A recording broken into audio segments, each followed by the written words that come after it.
quanta luz neste ambiente descendo sobre nós, vibrando em nossa mente. Quanta luz, quando assim em prece minha alma cresce aos olhos de Jesus. Quanta luz, quando em oração a voz do Mestre fala aos nossos corações. Quanta luz descendo sobre nós. Quanta luz, quanta luz, quanta luz neste ambiente descendo sobre nós, vibrando em nossa mente. Quanta luz, quando assim em prece minha alma cresce aos olhos de Jesus. Quanta luz, quando em oração a voz do Mestre fala aos nossos corações. Quanta luz descendo sobre nós. Quanta luz, quanta luz.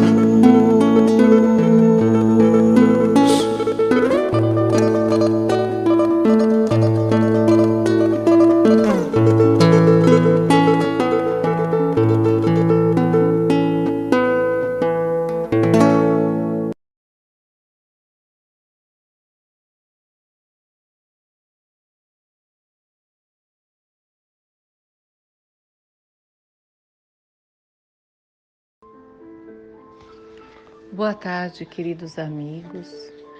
Vamos nos envolvendo em muita luz e muita paz e rogando ao Senhor, de amor e de bondade, que nos envolvam com seu amor, a fim de que possamos nos unir em pensamento e nos ligar à casa de Irmã Lina e todos os seus benfeitores, rogando amparo e sustentação para a nossa caminhada.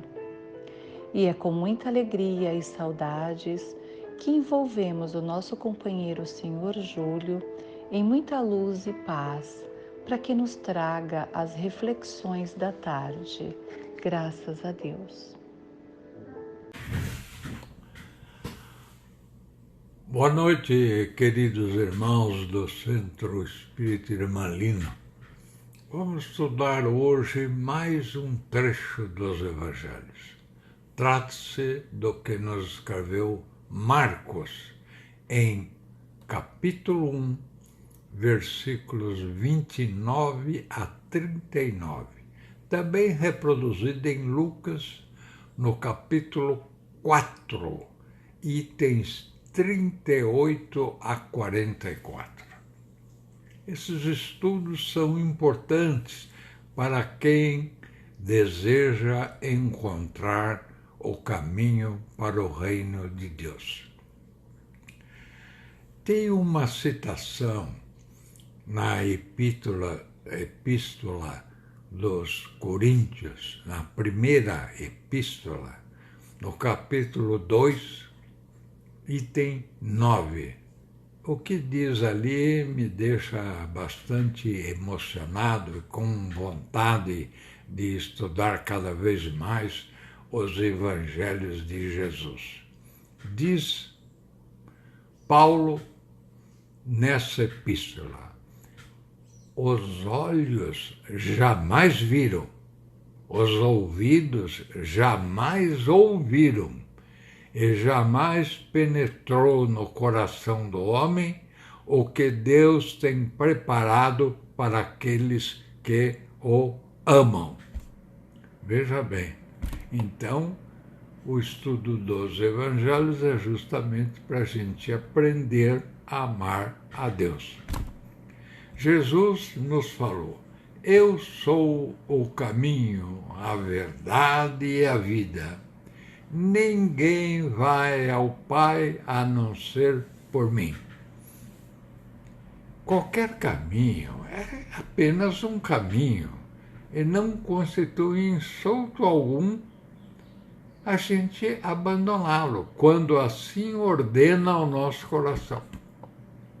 Então, devemos fazer a nós mesmos uma pergunta: o caminho que eu estou percorrendo é o indicado pelo meu coração? Em caso afirmativo, o caminho é bom. Caso contrário, devo abandoná-lo porque ele não terá importância alguma. Quem é esse Jesus, hein? Quem é? É impressionante, né? Cada vez a gente aprende mais. Eu estava lendo o último livro publicado e ditado pela Joana de Ângeles, Vidas Vazias. Ele foi publicado há uns 11 meses atrás, em março de 2020. E diz assim: todos pensam que Jesus é a doçura do Cordeiro. No entanto, é a maior tempestade que desceu dos céus à terra para mudar a estrutura do amor no mundo. Todos pensam e falam da sua humildade, mas esquecem que ele é o guerreiro poderoso que, ao invés de servir aos homens, apenas luta pelo Senhor dos homens. Todos exaltam a sua renúncia, esquecendo-se da sua ambição maior, que é mostrar como se conquista o reino dos céus. E aí nós vamos mesmo esperar que Deus nos revele aquelas belezas que está na epístola de Paulo. Jesus, nesse trecho que nós vamos estudar, Jesus saiu da sinagoga onde curaram um obsediado e dirigiu-se à casa de Pedro. A sogra de Pedro estava com febre, ele a curou. Diz Marcos: tomando-a pela mão, levantou-a e no mesmo instante a febre a deixou. Lucas diz: Jesus inclinou-se sobre ela e deu ordem à febre, e a febre deixou-a. Devemos entender que a sogra de Pedro estava obsediada. Jesus afastou os obsessores, porque Jesus possuía um magnetismo poderoso que afastava os maus espíritos. Continuando, Marcos e Lucas diz: ao pôr do sol começaram a chegar enfermos de variados matizes. Por que ao pôr do sol? É que até às 18 horas eles estavam ainda no sábado, dia consagrado pelos judeus ao Senhor. Os judeus seguiam a lei mosaica e, segundo Moisés, as atividades nos sábados se restringiam às práticas religiosas, mesmo que se tratasse da saúde humana. O dia judaico termina às 18 horas, praticamente ao pôr do sol. Jesus não observava essas recomendações mosaicas. Curara pela manhã um obsediado na reunião da sinagoga. E à tarde ele curou a sogra de Pedro. E ele sempre dizia: o sábado foi feito para o homem, e não o homem para o sábado. Marcos nos diz exageradamente, talvez preocupado em ressaltar a afluência de pessoas, diz que toda a cidade estava reunida diante da porta da casa de Pedro. Devemos considerar que, naquela época, Cafarnaum tinha perto de 6.000 habitantes. Devia ser muita gente mesmo que estava na porta da casa de Pedro, porquanto, segundo Lucas, ele informa que Jesus terminou o atendimento ao amanhecer. Jesus curava males do corpo e da alma, impunha as mãos sobre as pessoas. Impor as mãos é uma expressão bastante familiar no meio espírita, aplicando passes, que é uma transfusão de energia magnética, envolvendo os recursos do próprio passista e dos espíritos que o assistem. O passe restaura as energias do paciente, favorecendo a sua recuperação.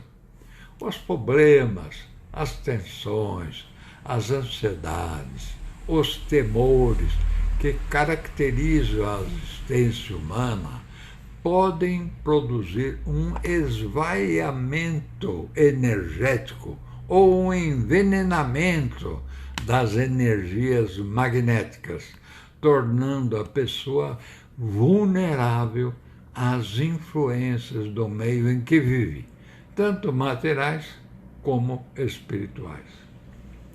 Embora sem a eficiência e o poder de Jesus, nós podemos beneficiar pessoas debilitadas e enfermas quando aplicamos passes, estando dispostos a vibrar em seu benefício.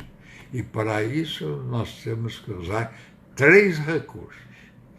Primeiro, oração, através da qual se mobiliza o coração no propósito de servir. Diz a Joana que a prece é a mais eficaz terapia que se conhece, por ser útil nos mais variados processos de aflição, brindando-nos com a lucidez e refrigério.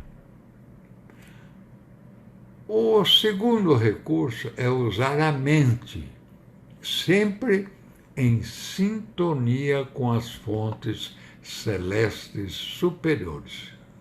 O estado mental obedece à lei da sintonia, mantendo-nos ligados às almas doentes e ignorantes ou aos espíritos superiores.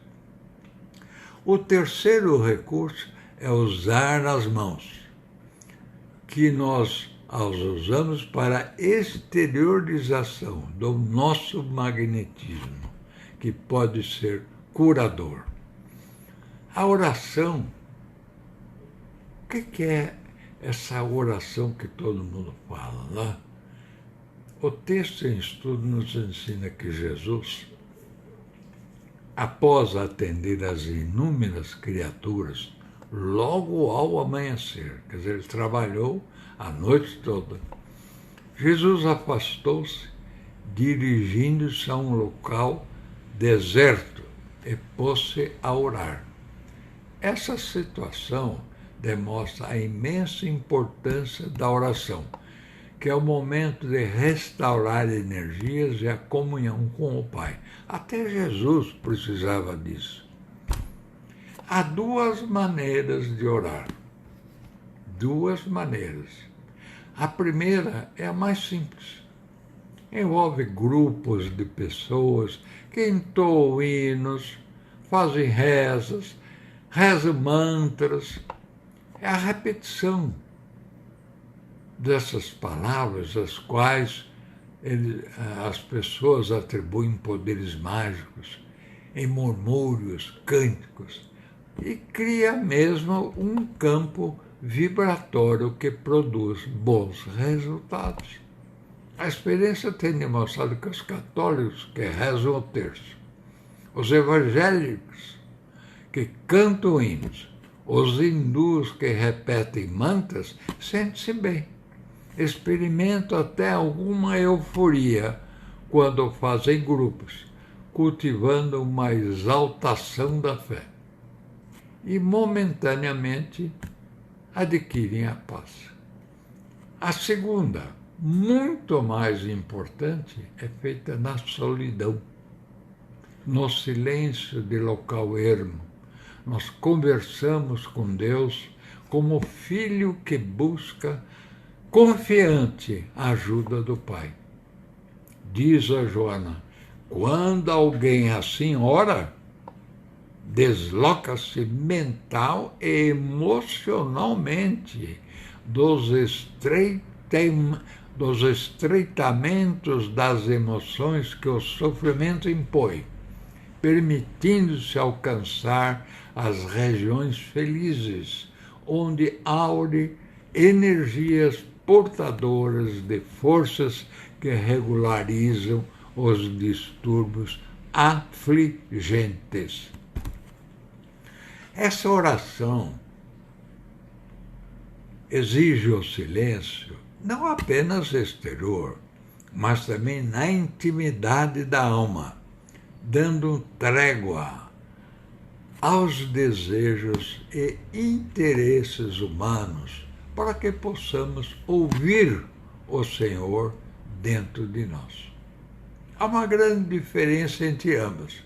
Na primeira, que eu citei, com repetição de formas, nós nos habilitamos a receber a bênção do céu.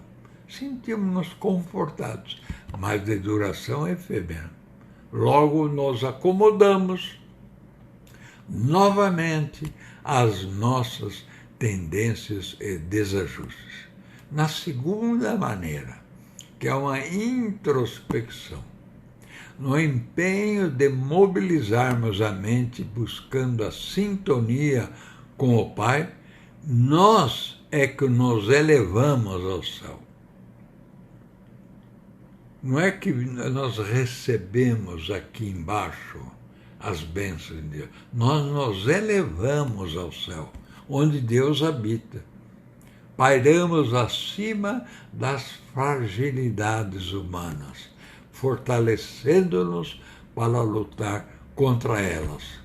Diz a Joana, a oração é um fenômeno moral, emocional e espiritual que deve suceder de forma consciente.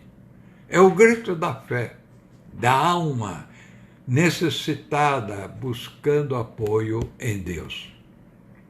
É a partir daí que se processa a nossa renovação de valores morais e espirituais. Era assim que Jesus orava, jamais cultivando rituais, cânticos ou rezas. Se Jesus nos ensinou a melhor maneira de orar, por que nós vamos insistir de uma maneira diferente? Quando os discípulos lhe perguntaram que os ensinasse a orar, Jesus enunciou o Pai Nosso. E, na verdade, longe de ser uma reza, uma fórmula, o Pai Nosso, essa oração sagrada, é uma orientação dos sentimentos que devemos mobilizar na oração, partindo de uma convicção fundamental. Estamos nos dirigindo ao Pai. Nós vamos conversar com o Pai. Era nessa comunhão que Jesus encontrava forças para continuar o seu trabalho. Continuando o registrado nos versículos escolhidos hoje, nós vimos que os discípulos vieram a lhe dizer que havia mais gente na porta, esperando para ser atendida. E Jesus respondeu: também às outras cidades eu preciso dar as boas novas do reino, pois é para isso que eu fui enviado. Era preciso despertar o espírito humano para os labores do bem e construir o alicerce do reino divino. E Jesus tinha pouco tempo. Ele só passou 3 anos fazendo isso. Era pouquíssimo tempo. Ele devia aproveitar muito bem esse tempo. Prisioneiros dos males humanos sempre estariam em seu caminho e até hoje.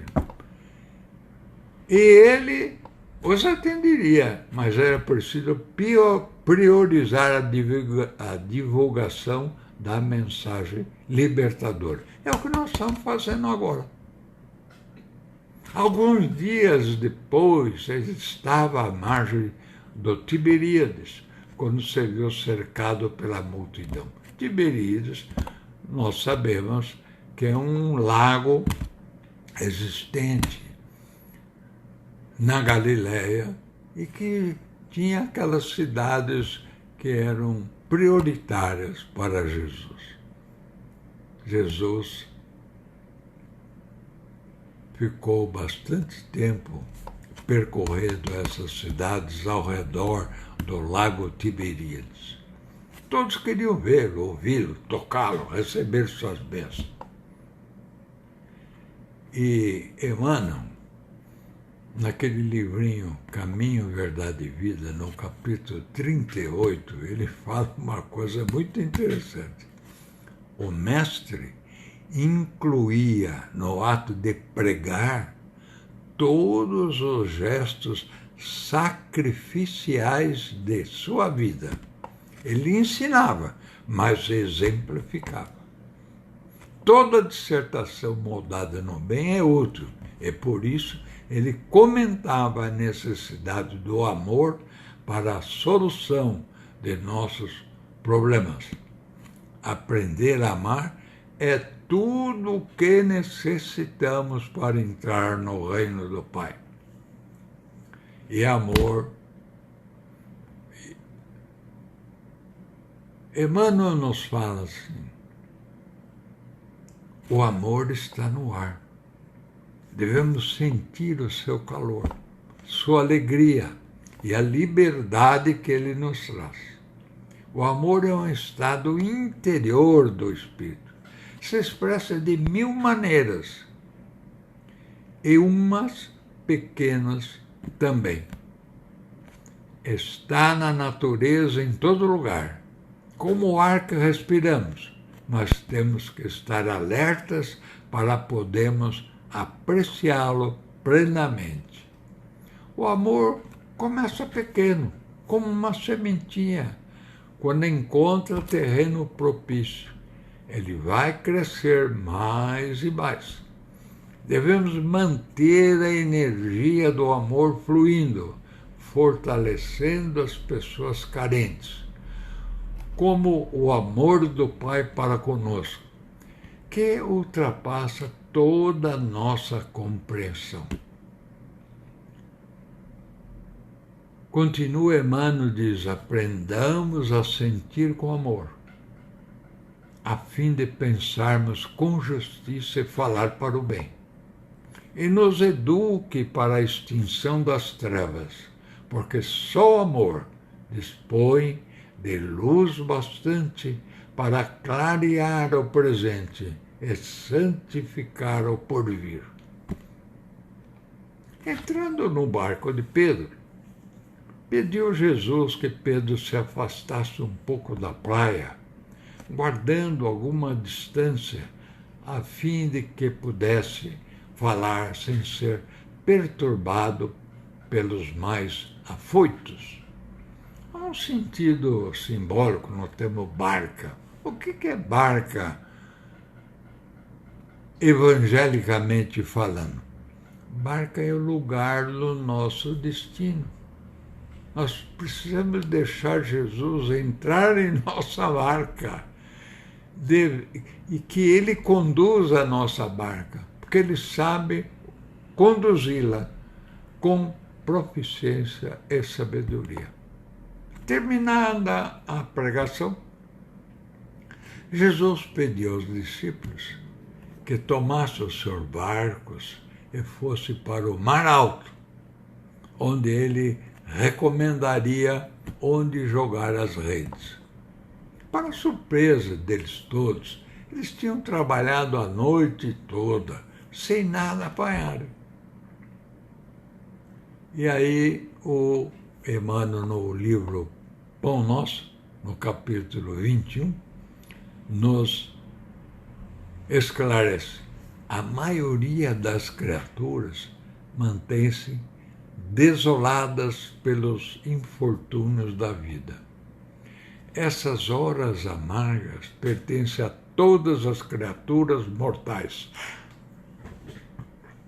Devemos nos convencer que é chegada a hora para que os dias de serviço em mar alto, em altas dificuldades, está chegando. Lembrando que o Pai nunca deixa os filhos desamparados, como fez Jesus aos discípulos. Sob a orientação de Jesus, as redes novamente lançadas encheram-se de peixe. Por quê? Tem duas explicações sobre isso. Primeiro, Jesus possuía clarividência. Ele via onde estavam os peixes. Segundo,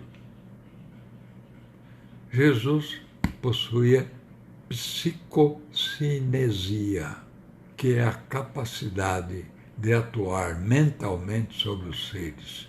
Jesus atraía os peixes. E a expressão jogar a rede, o que significa? Significa buscar alguma coisa, tentar uma realização. Nem sempre o mar está para peixe. É que nós lançamos as nossas redes em lugares errados, em momentos errados, na noite escura da ilusão, dos interesses imediatistas, dos vícios, etc., etc. Se queremos ser produtivos e alcançar êxito, é preciso buscar Jesus, seguindo suas diretrizes para jogar a rede na hora certa e no lugar adequado. Pedro ficou assombrado com os poderes prodigiosos de Jesus e disse: afasta-te de mim, Senhor, porque eu sou um pecador. Jesus respondeu: não temas, Pedro, de agora em diante serás pescador de homens. Perguntas: é bom ser pescador de homem? Afinal, quando retiramos um peixe da água, simplesmente nós estamos o condenando à morte. Mas simbolicamente é outra coisa. Sob o ponto de vista evangélico, pescar os homens é retirá-los do imediatismo terrestre, da existência comprometida com os vícios e interesses materiais. É matar, sim, o homem perecível para fazê-lo renascer, empenhado no bem e na verdade cristã.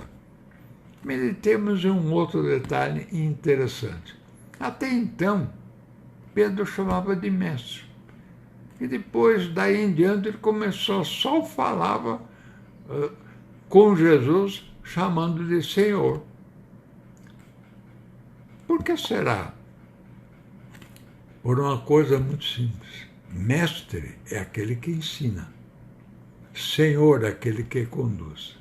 Até aquele momento, ele buscava ensinamento de Jesus. Daquele momento em diante, ele buscava ser conduzido por Jesus. Por isso ele chamava Senhor. Podemos aprender muito com o mestre, mas dependerá do aluno colocar em prática os seus ensinamentos. Já o Senhor é aquele que devemos obedecer, cumprindo suas orientações. Há convites perturbadores em toda parte, conclamando-nos ao desequilíbrio das paixões acelvajadas. Mas também temos convites das forças superiores que trabalham sob orientação de Jesus. É nosso trabalho percebê-lo, escutá-lo, nos refolhos da alma, deixando que suas mãos nos conduzam à barca. Devemos aproximar-nos dele pela doçura e regeneração, vencendo o espaço que nos medeia do Cristo. Devemos aprimorar os nossos sentidos para que as vibrações irradiadas de Jesus impregnem a nossa alma, planificando-nos. Quem veja Jesus não o esquecerá, jamais. E quem se deixa tocar por ele nunca mais viverá bem sem a sua presença. Assim, eu peço a todos que meditem sobre as palavras que nós ouvimos agora e vamos deixar que Jesus entre em nossa barca, em nosso destino, a fim de que ele nos conduza ao reino do paz. É de bom senso não seguirmos sozinhos. Há 2000 anos estamos aprendendo com Jesus. São chegados os tempos de nos dispormos a servi-lo. Por isso é que nós sempre terminamos as nossas palestras dizendo: Pai, conceda-nos, sobretudo, a graça de compreendermos a tua vontade, seja como for ou onde estivermos, a fim de que nós saibamos servir em teu nome, Pai, e para que nós sejamos filhos dignos de teu infinito amor. Então, nós estamos encerrando o estudo de hoje. Vamos agradecer aos nossos guias e protetores espirituais que nos deram assistência para melhor compreendermos os ensinamentos de Jesus. Que Deus nos abençoe a todos. E até breve. E assim vamos agradecendo ao nosso companheiro Senhor Júlio e que ele possa receber o nosso afetuoso abraço. Vamos vibrando por todos os hospitais, por todos os doentes do corpo e da alma. Vibramos também por todos os lares e todas as famílias. Vibramos ainda, Senhor Jesus, por todo o nosso planeta, para que haja amor, entendimento e muita luz. Rogamos junto ao anjo Ismael pelo nosso querido Brasil, para que possa ser despertado em cada coração o sentimento da responsabilidade e do amor ao próximo. Rogamos ainda, Senhor Jesus, por todas as casas de orações, para que possamos nos unir em muita luz e muita paz. Agradecemos junto a Deus, nosso Pai, por tudo que nós somos e por tudo que nós temos. E vamos assim, agradecendo ainda a todos aqueles que compartilharam conosco esse momento de estudo, de harmonia, de paz e de amor.